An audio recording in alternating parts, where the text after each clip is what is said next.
S, ನಾನು ರುದ್ರಮೂರ್ತಿ ಅವರನ್ನ ಇದಕ್ಕೆ ಆಡ್ ಮಾಡ್ಕೋತೀನಿ ಡಿಬೇಟಿಗೆ.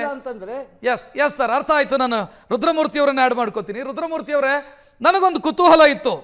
ಎಚ್ಚರಿಕೆ ಕೊಟ್ಟ ಬೆನ್ನಿಗೆ ಶೇರ್ ಮಾರ್ಕೆಟ್ ಅಲ್ಲಿ ಏನಾದರೂ ಚೇಂಜಸ್ ಆಗಬಹುದು ಇವತ್ತು ಅಂತಂದ್ರೆ ದಾಳಿ ತೀವ್ರಗೊಳಿಸ್ತೀವಿ ಅಂತ. ದಲಾಲ್ ಸ್ಟ್ರೀಟು ಕೂಡ ಡೊನಾಲ್ಡ್ ಟ್ರಂಪ್ ಅವರನ್ನ ಸೀರಿಯಸ್ ಆಗಿ ತೆಗೆದುಕೊಳ್ತಾ ಇಲ್ವಾ? ಹೆಂಗೆ ದೊಡ್ಡ ಚೇಂಜಸ್ ಏನು ಆಗ್ತಾ ಇಲ್ಲ?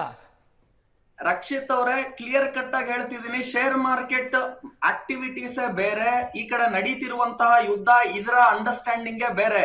ಮಾರ್ಕೆಟ್ ಯಾವಾಗ್ಲೂನು ಲೀಡ್ ಮಾಡುತ್ತೆ. ಅಂದ್ರೆ 3 ತಿಂಗಳು ಮುಂಚೆನೆ 6 ತಿಂಗಳು ಮುಂಚೆನೆ ಏನಾಗುತ್ತೆ ಅನ್ನೋದು ಮಾರ್ಕೆಟ್ ಕರೆಕ್ಟ್ ಆಗಿ ನಿಮಗೆ ಮುಂಚೆನೆ ಸೈಕಾಲಜಿ ಹೇಳುತ್ತೆ. ಲಾಸ್ಟ್ 3 ದಿವಸದಿಂದ ಏನೇ ಮಾರ್ಕೆಟ್ ಅಲ್ಲಿ ಈ ವಾರಿನ ನೆಗೆಟಿವ್ ನ್ಯೂಸ್ ಬಂದ್ರೂ ಕೂಡ ಅದು ಮಾರ್ಕೆಟ್ಗೆ ಇಂಪ್ಯಾಕ್ಟ್ ಅನ್ನ ಕೊಡ್ತಾ ಇಲ್ಲ. ಸೊ ಪ್ರಪ್ರಥಮ ಬಾರಿಗೆ ನಿಮ್ಮ ಸುವರ್ಣ ಟಿವಿಯಲ್ಲಿ ರಕ್ಷಿತ್ ಅವರೇ ಹೇಳ್ತಾ ಇದ್ದೀನಿ, ಮಾರ್ಕೆಟ್ ಬಾಟಮ್ ಹತ್ರ ಆಗಿರುವಂತಹ ಎಲ್ಲಾ ಲಕ್ಷಣಗಳು ಕಾಣ್ತಾ ಇದೆ. ಹಾಗಾಗಿ ಯಾರ್ಯಾರು ಇಷ್ಟು ದಿವಸ ಕಾಯ್ಕೊಂಡು ಕೂತಿದ್ರಿ, ಆಯ್ತು ಇನ್ನೊಂಚೂರು ಬೀಳ್ಬೋದು ಅಂತವ್ರು ಎಲ್ಲಾ ದಯವಿಟ್ಟು ಇನ್ವೆಸ್ಟ್ಮೆಂಟ್ಸ್ ಗಳನ್ನ ಈ ಟೈಮ್ ಅಲ್ಲಿ ಖಂಡಿತವಾಗ್ಲೂ ಮಾಡಬಹುದು.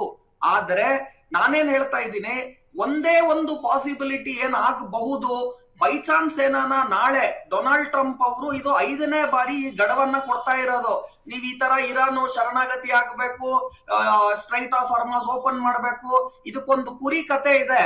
ಅವನು ಕುರಿ ಕಾಯೋನೊಬ್ಬ ಬಂದ್ಬಿಟ್ಟು ಹುಲಿ ಬಂತು ಅಂತ ಜನರನ್ನೆಲ್ಲ ಕರೀತಾನೆ, ಜನರು ಬಂದಾಗ ಹುಲಿ ಅಲ್ಲಿ ಇರೋದೇ ಇಲ್ಲ. ಅದೇ ತರ 3 ಸಲ ಮಾಡಾದ್ಮೇಲೆ ಜನರಿಗೆ ಬೇಸತ್ತು ಹೋಗುತ್ತೆ. ನಿಜವಾಗ್ ಹುಲಿ ಬಂದ್ರು ಅವ್ನ್ ಕರೆದ್ರೆ ಜನ ಯಾರು ಬರಲ್ಲ. ಅದು ಬರೀ 3 ಸಲ ಕಥೆಲಿರೋದು. ಈಗ ಡೊನಾಲ್ಡ್ ಟ್ರಂಪ್ 5 ಸಲ ಆಗಿದೆ ಈ ತರ ಗಡುವು ಕೊಟ್ಟಿ ಹುಲಿ ಬಂತು ಅಂತ. ಆಮೇಲೆ ನಿಜವಾಗಿ ಹೇಳಿದ್ರು ಯಾರು ಇವಾಗ ಆಲ್ರೆಡಿ ಕೇರ್ ಮಾಡ್ತಾ ಇಲ್ಲ. ಇಷ್ಟು ಸಿಂಪಲ್ ಆಗಿ ಈ ಕುರಿ ಕಾಯೋನ್ ಕತೆ ಮತ್ತು ಹುಲಿ ಕತೆ ಹೇಳ್ಬಿಟ್ಟು ನಿಮಗೆ ಇಲ್ಲಿ ಏನ್ ನಡೀತಾ ಇದೆ. ನೀವು ದಲಾಲ್ ಸ್ಟ್ರೀಟ್ ಅಂದ್ರೆ ನಮ್ಮ ಸ್ಟಾಕ್ ಎಕ್ಸ್ಚೇಂಜ್ ಕೂಡ ಡೊನಾಲ್ಡ್ ಟ್ರಂಪ್ ಅವರನ್ನ ಸೀರಿಯಸ್ ಆಗಿ ತೆಗೆದುಕೊಳ್ತಾ ಇಲ್ಲ. ಲಾಸ್ಟ್ 3 ದಿವಸ ಇಂದನೇ ತೆಗೆದುಕೊಂತಿಲ್ಲ. ನೀವು ನನಗೆ ಡೈಲಿ ಬೇಸಿಸ್ ಅಲ್ಲಿ ಹೇಳಿದ್ರೆ 3 ದಿವಸ ಮುಂಚೆನೆ ಹೇಳ್ತಿದ್ದೆ. ಬಟ್ ಈಗಲೂ ಏನ್ ಲೇಟ್ ಇಲ್ಲ. ಎಲ್ಲ ಆದ್ಮೇಲೆ ಕೋಟೆ ಬಾಗ್ಲು ಹಾಕೋ ಬದಲು ಇಷ್ಟು ಬೇಗನೆ ನಾನು ನಿಮ್ಗೆ ಹೇಳ್ತಾ ಇದ್ದೀನಿ. ಆದ್ರೆ ಕ್ಲಿಯರ್ ಆಗಿ ಹೇಳ್ತಾ ಇದ್ದೀನಿ, ಚಿನ್ನ ಬೆಳ್ಳಿ ಹೂಡಿಕೆ ಮಾಡ್ಬೇಕು ಅಂತ ಕಾಯ್ಕೊಂಡ್ ಕೂತಿರೋರು ಕೂಡ ಹೂಡಿಕೆ ಮಾಡಿ. ಇದು ಗೋಲ್ಡ್ ಬೈ ಮಾಡೋದಕ್ಕೆ ಗೋಲ್ಡನ್ ಟೈಮ್, ತಿರ್ಗಾ ಈ ಕಾಲ ಸಿಗೋದಿಲ್ಲ. ಆಮೇಲೆ ಶೇರ್ ಮಾರ್ಕೆಟ್ ಹೂಡಿಕೆ ಮಾಡ್ಬೇಕು ಅಂತ ಕಾಯ್ತಿರೋರು ಹೂಡಿಕೆ ಮಾಡಿ. ಆಮೇಲೆ ಡೊನಾಲ್ಡ್ ಟ್ರಂಪ್ ಏನೇ ಹೇಳಿ ಇರಾನ್ ಅದಕ್ಕೆ ಖಂಡಿತವಾಗ್ಲೂ ತಲೆ ಬಾಗ್ತಾ ಇಲ್ಲ, ಬೇರೆ ದೇಶದವರು ತಲೆ ಬಾಗ್ತಿಲ್ಲ. ಜನ ಇವಾಗ ಸ್ಟ್ರೈಟ್ ಆಫ್ ಹಾರ್ಮಸ್ ಬಿಟ್ಟು ಬೇರೆ ರೂಟ್ ಯಾವ್ದಾನ ಇದೆಯಾ ಅನ್ನೋದನ್ನು ಕೂಡ ಕಂಡುಕೊಳ್ತಾ ಇದ್ದಾರೆ.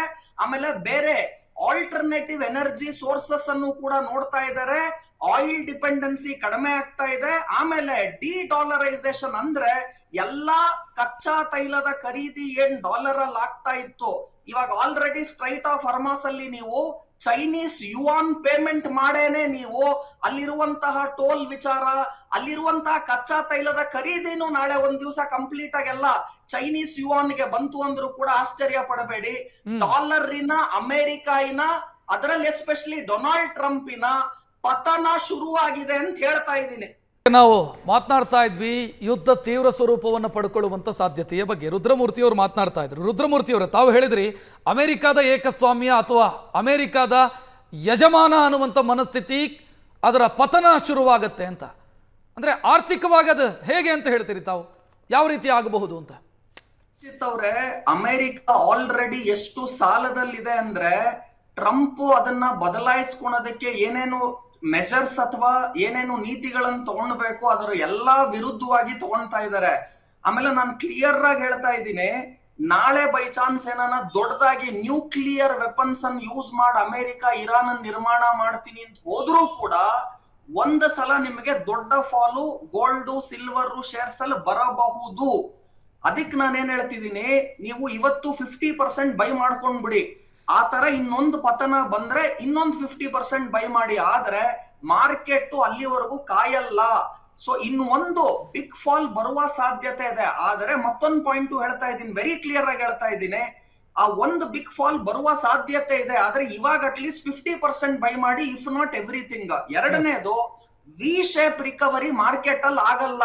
ಯಾಕೆ ಆಗಲ್ಲ ಅಂದ್ರೆ ಆಲ್ರೆಡಿ ಇವ್ರು ಏನ್ ಡ್ಯಾಮೇಜ್ ಮಾಡಿದಾರಲ್ಲ ಈ ಯುದ್ಧದಿಂದ, ಅದರಿಂದ ಹೊರಗಡೆ ಬರೋದಕ್ಕೆ 3 ತಿಂಗಳಿಂದ 6 ತಿಂಗಳ ಟೈಮ್ ಆಗೇ ಆಗತ್ತೆ.